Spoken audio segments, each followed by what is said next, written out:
presented by Indeed.com. I'm Deborah Rodriguez. Just 2 more days until a pandemic-era rule expires that's allowed agents to turn away migrants at the southern border.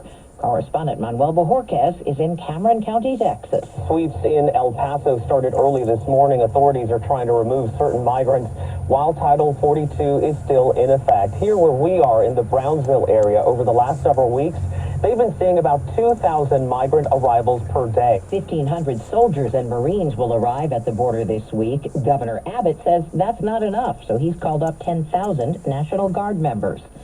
The U.S. Chamber of Commerce is urging a swift bipartisan agreement as President Biden gets set to meet with congressional leaders today for talks on raising the debt ceiling.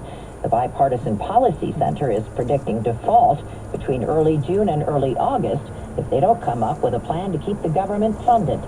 Vladimir Putin led Victory Day ceremonies in Moscow, blaming Western countries for the war in Ukraine. Pentagon correspondent Cami McCormick. Russian soldiers marched to the ceremony. Putin later compared the fighting in Ukraine to the World War II victory over Nazi Germany. Сегодня цивилизация вновь находится на решающем.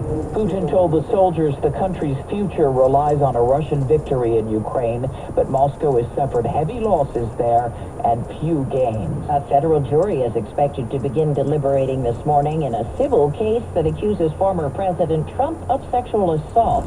CBS's Matt Piper is in New York. Former Elle magazine columnist Eugene Carroll says Donald Trump raped her in a department store dressing room nearly 30 years ago. In closing arguments responding to Trump's claim that Carroll was not his type, her attorney told the jury the former cheerleader at Miss Indiana was exactly his type. There are more sobering statistics on kids and drugs.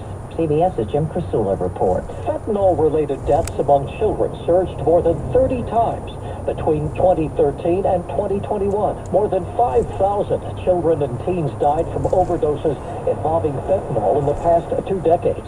That's according to data published in the Journal of the American Medical Association Pediatrics. They're vaccinating koala bears against the STD chlamydia in Australia. Reporter Scott Naiman is in Canberra. The disease can lead to blindness, infertility, and death in koalas, which can't climb trees to avoid predators.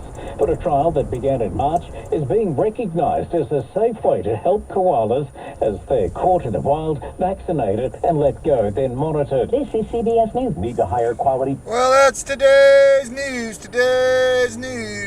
I didn't hear any good news, did you? I didn't think so. I guess it's all about perspective. The glass is half full. Well, as always, I'd like to thank you again for coming along with me on these Dash Cam News adventures. You know the drill.